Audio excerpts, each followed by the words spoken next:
Hi everyone, welcome to another episode of Holding Court with the Empress of West Hollywood. My name is Enoch Miller, your Empress of WeHo, here at the amazing White Rabbit Partners Studio, as well as with our other amazing producers here today, GayLifeLA.com.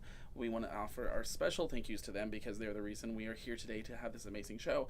And we also want to thank our special guest today, Ryan Cassata. Hi Ryan, how are you today? Good, how are you doing? Great, thank you. If no one knows who Ryan is an amazing musician, artist, writer, composer. Puts everything together himself, and is also a huge activist for the transgender community on indiscretion in the LGBT media market of music and the whole music entertainment industry.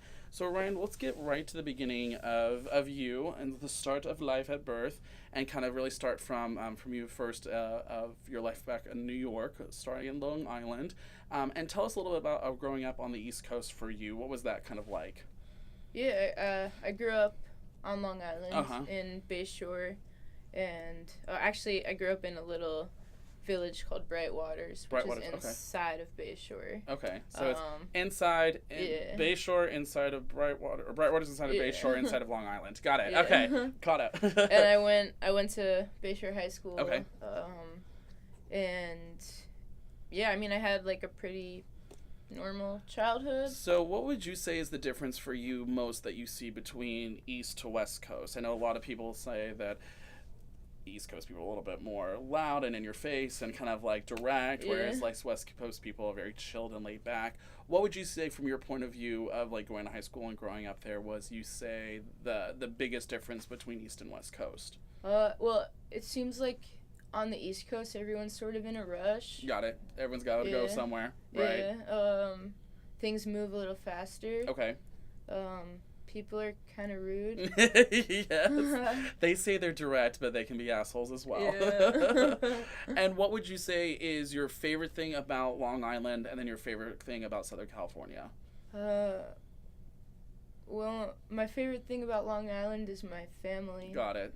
Yeah, and I liked living on the water too, and going on my dad had a boat, and nice. a little boat, and it was cool to go out on the boat and be in the Great South Bay and just feel so small. You know, it was so humbling. I could imagine. And that's like anytime you're out in the water where you're just surrounded by nothing but water, you feel like this little speck inside of this little place inside this big universe. So I can totally see that. What was your what was your favorite thing about Southern California, and why you enjoy being out here? Well, there's always something to do out here. True. Yeah, like on Long Island, like, oh, let's go out tonight. All right, what do you want to do? Well, we could either go to the diner for the 20th time this week, or go to the movies. Yeah. For the 20th time again that week. And I agree with that. There's a lot of places on, especially the East Coast, where it's great small community, and you know everyone, you love everyone, but it's like what's there is kind of all that's there. Yeah. Whereas definitely around here, there's always something going on. When you have Hollywood, you have Beverly Hills, West Hollywood, everything around going, and like there's just always something to do. Yeah. So we'll kind of start at the very beginning of kind of how you came into the limelight and how really people started to know who Ryan was. You had originally, back in right around 2009, came onto an interview with Larry King, and you were interviewed with him about your transition from when you went from being Sarah to Ryan, and then really kind of that just blew up your career. Talk about that first interview with Larry King, and kind of what were your initial thoughts and reactions to that kind of attention? Well, I was sort of in the spotlight a little bit before that. Because of the music career. Well, yeah, and because I was doing, I was on this team called the Safe Schools team, and we would go to middle schools and high schools and educate about being queer. Got it. So that's kind of how I got hooked into the producers of Larry King. Got it. So, yeah, going on Larry King, it was like, I'm going to go on this show so that I could reach other youth. Yeah.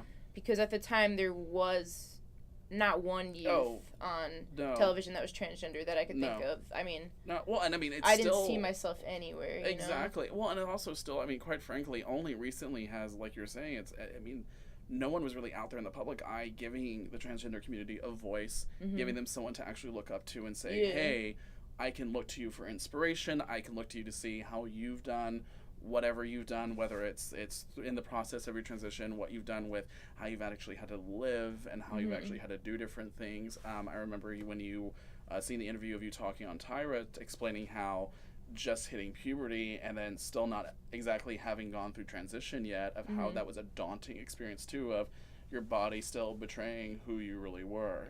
And really talk about that of coming into officially being Ryan before, and then like that whole like weird 15 hormone age to when you were finally able to say, you know what, I am Ryan, body, mind, and soul, and then kind of explain a little bit of that so that everyone understands. Yeah, I think like when I first came out, I felt like all this pressure from society to be like super masculine. Oh, I can imagine. And there's also like there's a lot of fear that comes with that, and there's like a lot of like hate that comes with that too, and like people like, you know, people like trans people I guess are a little more sensitive. You know, you don't have to be, but I guess like being trans kind of makes you a little more sensitive because you're oppressed by society. And when I was first coming out at you know, in my early teens, I felt kind of angry, you know, and I was angry if people called me the wrong pronouns. And I mean, if I was 15 and you said my birth name, I would have been so mad, you know?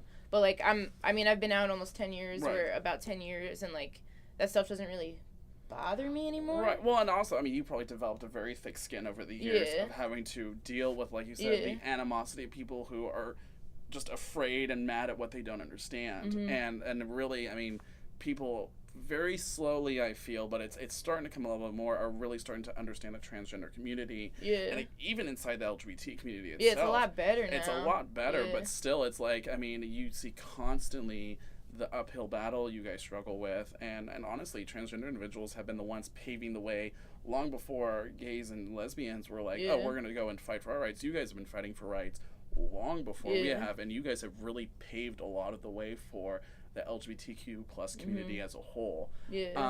And so, not to harp on all that as much, but really to kind of just mention that, because it really is what's really brought out the platform for who you are as an artist and also who you are as an activist. Let's go a little bit into your career as a musician and talk a little bit about that, because first of all, it is insane how much he has done. And just like, I mean, right about like 15, when did you like officially start doing music and producing music? I started recording when I was 13. Okay, so 13. So basically about a little over 10, 11 years right now. Given that, again, look up his stuff. I mean, it is ridiculous how much he has done. And again, 10 years more than I've done in 29, so that's saying something. So let's just say, what really kind of inspired you to be a musician in the first place? Well, I started playing guitar when I was 6. Okay. And my older brother was sort of playing guitar, but the guitar kind of just like sat in the corner. Just left it.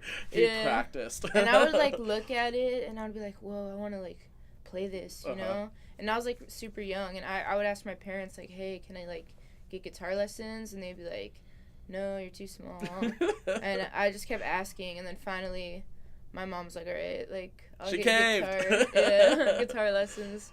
And the guitar teacher, his name is Frank Saladino, and he actually built me a guitar. Oh, wow. Because I was like really small, so he had to build me. Right. He had to build me this like tiny guitar. That's so cool. And he would, you know, come every week and teach me, and then when I was 12, around 12, I had another guitar teacher, Lou, and he asked me. I would meet with him every week. And he said, "Is music going to be your passion or just a hobby?" Oh, wow. And that was like a life-changing moment for me. That was like the turning point when I realized, like, whoa, like this is what I want to do for life, you know? He passed away shortly after that. Oh, no. But, you know, like he inspired me so much, and I wanted to be like him. And I realized, like, if you have a dream, you have to go after it. If you have a passion, like, chase it down. Exactly. You know? And that's what's so cool, the fact that, I mean, because it's one of those things where you're like, when someone asks you a question that literally will change your life for the rest of your course of your life, and you're sitting there going like, oh my God, am I just playing around with this, or is this going to be what I want to do? And that's actually really amazing. What was one of your first kind of compositions you came up with that really was like solidified? Because your style is a little bit more like alternative rock, kind of. It's not quite pop, but it's like a little like more alternative rock, I would say, on that aspect. What would you say kind of, or were there specific artists that kind of helped direct you to that genre and to that type of music you were really into? Well, like, I grew up listening to a lot of classic rock. Okay.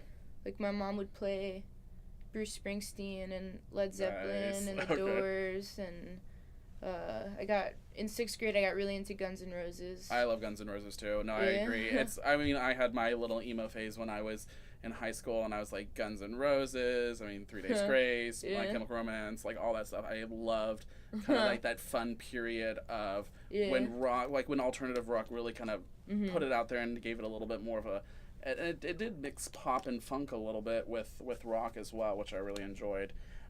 Talk about, you mentioned The Doors, which I love that you did, because you actually got a chance to play at Whiskey A Go Go, and The Doors were really known for being, I think, one of their headlining bands around there. What was that kind of experience for you, actually getting to that point in your career of being like, holy crap, I've made it? When was that one aspect of it, or when was it that first time you were sitting there going like, oh my God, I've actually made a career for myself?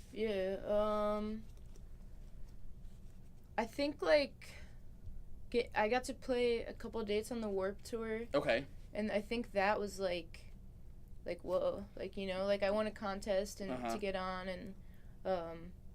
and that kind of, that was, like, you know, I guess I'm doing something. And I think I was the first openly trans person to play Warped Tour. Oh, really? Yeah. That's fantastic. And, so everyone knows, making it sound like, oh, I've just played a few things here and there. He's done over 550 performances in the course of, again, about 11 years, and which is impressive. Not many young artists can say they've done that much actual going out and being on stage and being in front of a crowd. What would you say is the most daunting part of being live and being on stage, whether it's at an LGBT festival or whether it's at just a regular like place like Viper Room or Whiskey or something like that? What's kind of either the biggest fear or the biggest excitement about it all? Yeah, I think the biggest fear is that someone homophobic or transphobic will be there. Yeah. And I do like public speeches too, and I started doing that when I was, I started when I was 13, but I started doing colleges and like getting flown all over the country when I was 16. Wow. And when I was 18, I got a Harvey Milk quote here. Yeah, I saw that. If a bullet should enter my brain, let that bullet destroy every closet door. And I kind of got that as like, if I die doing this, like, you know, giving these speeches and putting myself out there, like, let it stand for something, you know? No, I totally, and that's honestly, a lot of people do not realize how much of a reality that even is. A lot of people are like, oh, that's a third world country, no, even here in the U.S., it is a big fear for either transphobic individuals or people that are LGBT phobic, and it's very scary to you're putting yourself out there in a very vulnerable way, first of all, but also physically putting yourself out there.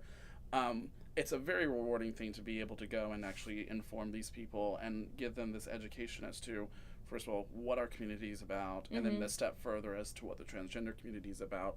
What do you find is the most rewarding aspect of being able to go out there and talk to, like, either at schools or at colleges or some of the other public speaking things you've done? What do you feel is the most rewarding aspect of it all? Hearing from the youth. I get messages all the time that tell me, like, because of you, I'm alive today. Wow. Because of you, I was able to come out and be my true self, and that stuff just, like, because that, like, rocks me, you know, because, like, that's what I wanted so badly when I was a teenager, and I didn't really have that. Right. Because there was, like, no young people, right. really. Exactly. And there was a few people, you know, that were on YouTube and stuff, and, But even then, it's like, it's so not personal. It's so not someone that's just out there, again, not on a social media platform, fine, but someone that's just out there actually in the public eye, going up there and talking to people and really just like, putting a face and name to something that no one paid attention to for so long. And really, so, I mean, to talk a little bit, too, about how the music and the trans activism has kind of combined, you've done a lot within the music industry of making light to show that, hey, there's a lot of injustice going on, discrimination to not just transgender individuals, but also LGBT individuals as a whole, and the music, acting, all these different kind of industries around here, especially in Hollywood. What do you find is the most common either injustice or discrimination that you see either for yourself or for other people in the LGBTQ plus community for this industry? Well, I see, like, I see a lot of trans people getting famous just because of their body. Oh, and we know who you're talking about. We know a few of those. Yeah. And it's true. Yeah. And then what else do you see then for the LGBT community as a whole? Yeah. Well, I see a lot of exploitation, you know, and then I see, like, a lot in, like, the acting world. They're hiring cis actors, someone that, you know, is not trans. Yeah. To play a trans character. Right. When there are actual trans actors. And that's the thing too, where it's like and there's a lot of different things where they'll do this, where they'll have someone that's either not handicapped that will actually play a handicapped individual. Same thing with exactly like you said, and it's where can you not be so like anti an LGBT individual playing this part when the whole part is written for an LGBT or a trans individual. It's kind of weird that they would go outside that purview, and then it's like you're bringing someone into this role who actually has no experience with this at all, and how could they relate to that character when they have absolutely no relation to that, especially when there's so many amazing transgender actors and actresses out there, and it's just kind of bizarre that, I mean, I agree with you 100%. It's so bizarre that why not go to someone that actually knows how to play that part? And I think, like, a big part of it is, like, taking a job from someone else. True. You know? Yeah. Because, like, I don't find it bad if there is, say there's, like, a trans character and a cis character in a TV show. I don't think it's bad if the trans character plays the cis character and the cis character plays the trans character. Okay. Because they're still giving a job. Got it. To a trans So it's when it's actually taking away a job from that. Okay, I see what you mean on that. Well, no, it makes sense. Yeah. And then for going to, so that, like, on the acting side, but maybe for the music industry side, what do you see is kind of the biggest injustice to either trans individuals or also to LGBTQ plus individuals in that industry? I think being exploited. Okay. Like I was they gave me, like, the opportunity to be on American Idol a couple years ago, and they basically told me that they just wanted me because I was trans. Oh, they want it for, like, we're doing the equality points. Because Caitlyn Jenner just came out, so... We're not even going to get into that. I had Ashley Marie Preston on for that one, so yeah, she already told us everything we needed to know about that stuff. I'm not going to curse yet. So really they were just doing it for, like, we're doing the inclusion points, and we're just trying to get people to know, oh, hey, we support everyone, blah, blah, blah. But really they're just trying to get, like, tap them on the back. Yeah, of, like, just hey. trying to get views, you know? Yeah. And who knows what they would have done to me, too. I mean, because, like, American Idol is known for, like, I've had friends that were on American Idol, and they've told me that, like, they were forced to stay awake for, like, 48 hours so that they would perform the next day and, like, break down and cry and stuff. Oh, so they were pushed to limits on purpose. Yeah. See, and I've heard also with people that actually end up winning, they own your life. They own your music, they own anything you'll write forward, they own all of it, and so it is, you're basically selling your soul to American Idol. For anything else in the music industry, what what do you see as new? Is there like new strides that they're actually making to be more inclusive on a legitimate aspect of trying to be inclusive to the LGBTQ plus community? Do you see any of that changing, or is it still kind of a little bit of the same old things that you've seen before? Yeah, I mean, like my local scene on Long Island was always pretty great. And like as I transitioned and as my name changed, like, you know, they were great with putting on flyers the way I wanted to and stuff. And like, but there were a couple booking agents that actually did book me. And that, like, when I was a little younger, and like just this year, like 2 of them posted like transphobic stuff on Facebook. Oh, wow. So it's like, okay, so you're like booking me because I could sell tickets to your venue and make you money, you know? But then on the other end, you're like meanwhile transphobic, you know? So, I mean, so do you, like, when you see that stuff, what's your either initial reaction, or what's your actual initial something you do? I mean, I tell everyone in the scene, don't work with them. Got it. You know? And you just kind of put it all out there and say, hey, and you just kind of really spell it out as to what's going on. And I think that's honestly true, because you can't always track everything that someone does and actually pay attention to all of it. There's so many times you'll see, like, oh, you think this person's a great guy, and then to find out later on that they've been saying all this stuff in the background from their past. So how do you go about keeping apprised of things like that? Do you just kind of, is it just someone brings it to you, or you kind of just see it on a social post? Just if I see it, you know, I don't really look out for stuff. Got it. Like, you know, there's people that will, like, search stuff and, like, search, like, well, I don't know if you do you do stuff. Like a background, like, well, if you work with anyone, like as a producer or as a director or anything like that, do you kind of do a little bit of background research on them if they're legitimately wanting to work with you as for you? Or do you kind of just, if something comes up, something comes up? Yeah, see what, you know, what it is, check their vibe and stuff. Got it. Yeah. And you kind of probably know that's right off in the beginning. You can kind of tell them if they're really being authentic with you or not. Okay, makes sense. And then let's talk about some of the different things you've done with, like, so I don't know if anyone's seen some of the articles, and you can go to Ryan's website. They have a ton of the articles up there that he's been a part of, from The Advocate to Huffington Post to, God, I mean, everything. There's like over, I think, 20-something, 30 different articles you've been a part of.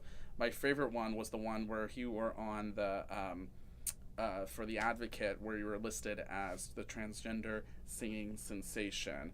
And what was kind of your reaction to getting notoriety from people like that, of being kind of this icon for the transgender community and what you've been doing through your music and your activism? What was kind of that initial reaction for you? This happened, like, a lot of those articles happened when I told off American Idol. Right. And told them they were, like, exploiting my community. Right. And it was, like, basically, like, every day I had, like, 3 interviews. Wow. And it was, like, intense. Like, I was making a record at the time. And, I kept having to, like, step out of the studio to do interviews and stuff. Wow. So it kind of was just, like, all, like, a blur, sort of. Like, it was a lot at once. I'm surprised you still have hair. I would have pulled all my hair out by that point. Oh, my gosh. Yeah. So you were just kind of trying to do all this at once. And, I mean, again, you're go, go, go kind of person. You're always going. Yeah, I remember, like, I was, like, my mom was driving me to the train so I could go to the studio in Queens, and, like, someone was calling me, and I, like, answered, and my mom's like, who is it? And I was like, oh, it's Billboard magazine. And she's like, what? She's like, what are the, wait, just Billboard? It's like, oh, yeah, Mom, it's Billboard. And just also to know some of the different recognition you've gotten as well for your activism. You received the Harvey Milk Memorial Award at your high school in 2011. The Ernie Ball Battle of the Bands, you won that for Vans Warped Tour Acoustic Basement Stage. I had to spell that one because that was a freaking long one. And then you also did that for I think it was 2013 and 2015. And then KPQR Music Community Member of the Year, and then Best Breakout Performance for Victorian Independent Film as well. And so you've just been kind of a lightning bolt of this and then this and then this and this.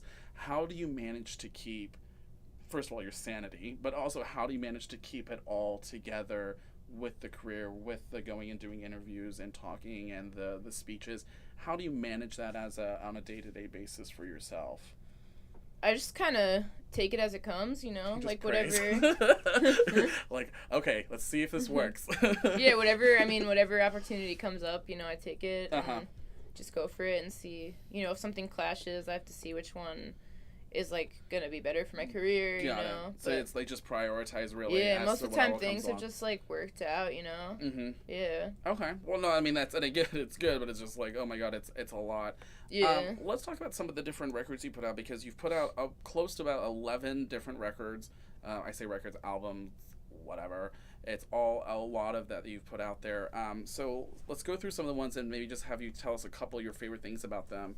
The one I have from back in, let's go back in the day, 2011, the Theme of Mankind. Kind of what was your inspiration for doing that one, and kind of give us a little bit about what the whole album was about. Yeah, basically the Theme of Humankind was just like all the songs that were good that I wrote that year. So you kind of just took everything that you really loved about what you wrote and put it into an album. The keyboard player was like, Ryan, these songs like have a theme. And I was like, what is it? He was like, they're all about people. And I was like, okay, so I'll call it the Theme of Humankind. Gotcha. So what honestly is your process when you do something? Like when you come up either with a song, well, we'll start that. Like what's your initial process when you're writing? How do you come up with a song? How do you come up with what to put down from pen to paper? What does that process look for you? Well, something I feel like, it's weird. It's like I feel this like sensation come through my body, and I could just feel it like, whoa, I have to like write a song right now, you know? And I just feel it like that, and it's really like a spiritual experience, you know, like and then, you know, a song will come out, and then I'll like after I write it, and like, did I like copy that from someone? So I'll like Google the lyrics, but like it's never happened that I've like copied a song. Oh, yeah. But Well, that's always really scary, because I mean, so many times so many different songs sound like each other, so that's amazing. And then so you've got it down on paper, you've written it out. What's the next process or step in your process of how you to go about to actually completing the song? Oh, well, I send it to people, ask them what they think. Okay. They kind of like I get them to like compare and contrast like between other songs that I recently wrote at that time too, and then, you know, take it to a studio and get a producer to like, you know, see their vision on it and like get their like what they would do to it, because like, you know, I'm writing in my room, like, you know, like acoustic guitar, piano, and vocals, and sometimes harmonica, but like, you know, I want like drums and bass and electric guitars and mandolins and, you know, like everything. Got it. So all right. And so when you've got it down, you've got it to the producer, do you take the producer like a couple songs at a time, or do you kind of already have an album planned out and you're kind of like saying, these are the songs I want to put together for an album? Yeah. Or like, what do you think I should add or take out? Like, how does that work for that part? Well, sometimes like the producer has picked what songs should be on it. Other times, like, we've just like started recording, and like I'll record the song I'm most excited about, and then like I'll record the song that I'm like second most excited about, and just keep going until there's like 10 songs. Okay. And like then like the other ones are like, oh, too bad. You're like, no, we're good. Yeah. So when getting it out there, because again, you do basically from soup to nuts on all of it, of getting it all put together, from writing to producing to directing it all. When you do any kind of like music video or anything with it, what's kind of the process with that, of how you look at what you might choose to do a music video for? Yeah, well, like mostly I just like pick what, you know, like what the topic of the song is, you know, and make a video about that. And mostly all the ideas have been like my original ideas and concepts and stuff, so I've kind of like played director on them. You know, because music videos are hard to produce, because you've got to keep in tune with the vision of what you're actually singing, but still tell a story. Oh, they're expensive as hell, because you got to pay actors, you got to pay lighting, sound equipment, all that stuff. I mean, it's a whole job. So when you're doing this all together and directing all these people, kind of are you saying, okay, we're doing this kind of wham bam all the way through, or do you take like a week, or do you take a couple weeks? Because I know some people that are like, they bang out a music video like within a few days, because they just want to get it and get it done. Or do you kind of process it out a little bit? Like, how do you handle putting an entire music video together? Most of them have been like we film like up to 2 days. Okay. You know, like I remember like the Alcatraz video. Me and my friend Robin made that, and we started filming like really early. Oh wow. And then like we didn't even notice. It was like 2 a.m, and we were like, whoa, like yo, we gotta stop soon. And I can see that because you get so wrapped up in what you're doing, and you're just kind of like you're zoned out to everything else. So when you put this stuff together and are actually getting it out to the public, kind of what's your initial either fear or apprehension? You're like, oh my god, are they gonna love it? Like when you're putting, I mean, again, it's you're putting a part of your soul out there for everyone to kind of judge again. What's your initial reaction of putting out an album for actual people to listen to, and what is the kind of feedback you're hoping to hear back from it? You know, I just hope they like it. Okay. And so far, that's been the case. Got I mean, it. there's been haters and stuff. Obviously, right. I had a producer that, like, would be, like, recording, and she'd be like, oh, people are going to get so mad. I'm like, why are they going to get mad? And she's like, because they're going to be jealous. I like that. Yeah. And that's honestly the hardest thing about an artist is, first and foremost, you've got to love your music. You got to love what you've put out there. Yeah. And you kind of be like, well, you like it? Awesome. If not, fuck you. It's a little bit.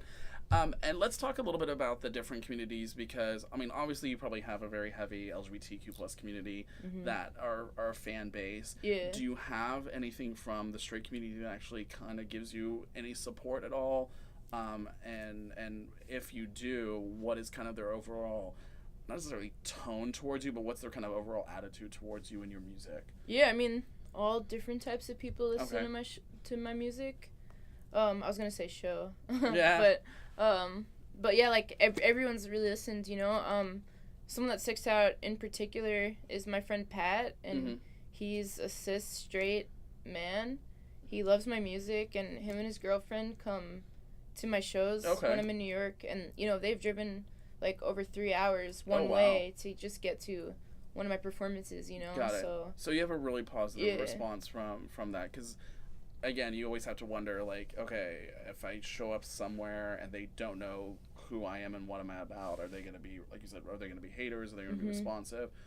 When you do, most of the time you feel when you go and put yourself out there for, like, putting a flyer out there for a concert you're doing or for a show, that the people coming know what to expect? Or do you think that you'll have a few of them that come up and are like, oh, who's this and why am I here, kind of thing? Yeah, I mean, there's always, you know, there's new people and old people, but I haven't really had like many bad experiences. Oh, that's good. You know, like people, like if music is good, people are gonna like it. Gotcha. You know, and I mean, there's like certain artists that like their music's not that good, so only like people of their community will listen to it just because like they could relate to it. Got it. But then like people outside the community won't listen to it because it's just not good. Gotcha. Well, and then, so, I mean, just to be honest. Talking about, no, I totally agree, but, like, talking about your own community, do you feel like you get a lot of really positive followers and fans that really support you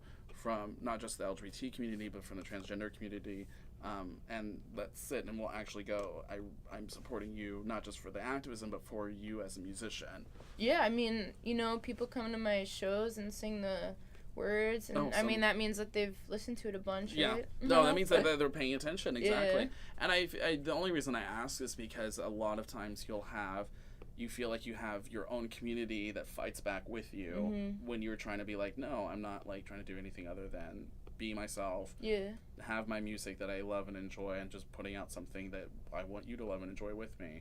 So when with the whole career aspect of doing this, and especially at such a young age, what has been your greatest joy in all of this, and then what do you feel is like one of the biggest things you had to overcome in order to get where you are today? I think the biggest joy is helping other people. Okay. You know, taking people away from their pain. Got it. And what have I over? Yeah, what's like the biggest, like, either hurdle or biggest kind of like thing that you, like, once you got over, you're like, oh my god, like, that was like the biggest pain in my ass for the last 5 years, and I got by it. Really not confident at all growing up, and you know, very self-conscious. And, Gotcha. Like, teacher would call on me to read and I would cry, type of thing. So are you a very introverted person just naturally? I'm not. It's not that I'm introverted, Okay. but I'm shy. Oh, you okay. know? And I didn't really know I was shy until like 2 years ago. There's like this interview, and they're like, "What's one thing the world doesn't know about Ryan Cassata?" And I was like, "I don't know." And I asked my mom, and she was like, "You're really shy." And I was like, "Oh my god, I am." Which is so weird to hear that because I mean I've seen your performances, I've Yeah. seen your stuff. I mean you are I'm from not my shy point of on view you are not a stage. shy person. Yeah. So it is funny to see that, and actually it was it's funny you mentioned that. We had Ricky Rebel on here, and he Yeah. said very much the same thing. He's a performer when he's a performer, but kind of Yeah. when he's in it by himself, he's like, yeah, I'm just a little bit more reserved. I'm kind of like I'm in the studio, I'm like balls to the wall, I'm getting things done. But when I can by myself, I'm like, no, I just want to be left alone. Yeah. So I can totally see that, and it's true. I mean, you're on all the time when you're on, and when you're off, you kind of want to be away from all, and just like, Yeah. let me just do me, and let me have like my time to relax. Where was the one like what was like one of your favorite either concerts or like shows that you did that we were just like, oh my god, this was like the most amazing show I've ever done, that was kind of like, oh my god, my career is finally hitting a good point? Oh, well, actually, a couple of weeks ago, I played at Models of Pride at Oh wow.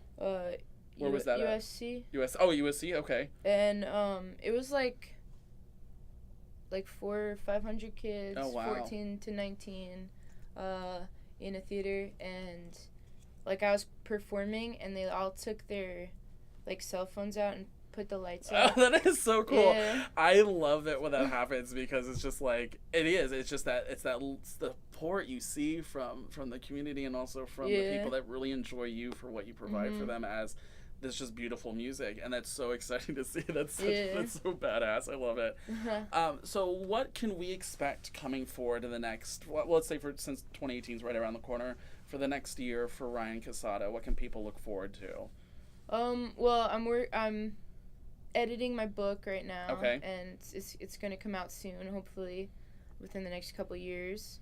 And I'm gonna record more, so maybe another album by the end of next year. Hopefully, I don't know. Well, and it's those things take time to process and get all that stuff together. So we'll see. Yeah, I mean, he already has a lot of albums, so if you want to go check all of those out, you can always go to Ryan's information on that we have on the bottom of the page to find all his information. Basically, it's at Ryan Cassata with everything. I think the only where it's different is Twitter. I think someone stole my name on there. It's at RO Cassata. Yeah, ROC. ROC. Because it's my initials. Right. ROC. But check out Ryan everywhere with anything like that. What is one piece of advice you typically give to young LGBT youth when you go into these speeches that you actually either words of encouragement or just kind of one thing you tell them like, hey, this is it gets better or something like that? What's one piece of advice you can give to someone watching today if they're either struggling with figuring out what their identity is or struggling even just coming out? What's one kind of one thing you could say to them? I would say, experiment with who you are, and it's okay to like question yourself, and it's okay to not be sure. Yeah. And explore, like go on YouTube and learn other people's experiences, and definitely I would say go to therapy. It helps. And if you have to get away from your family because they're homophobic or transphobic, you could find your own family. And there's a lot of places out here too as well that it's amazing, especially West Hollywood. If anyone doesn't know, actually this entire month is dedicated to Transgender Awareness Month for the city of West Hollywood. They pick a month every month to represent a different aspect of the community.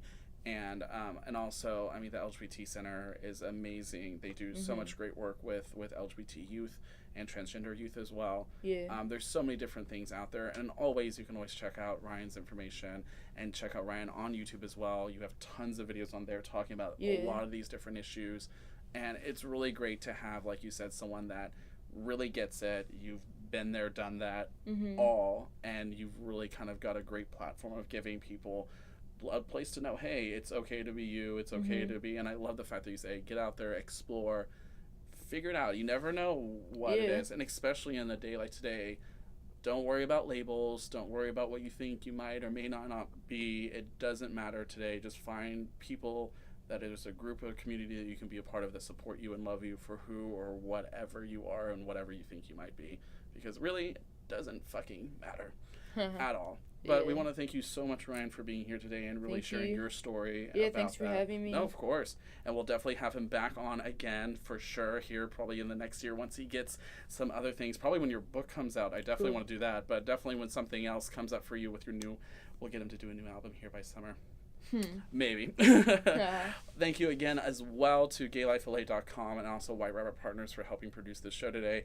We would not be here without the two of them. And also check us out next week where we'll have a special Thanksgiving broadcast with our favorite sister show, Listen Sweetie and Eric Restivo. But happy holidays to everyone. Make sure you are staying safe, be smart, and also we'll see you next week. Bye.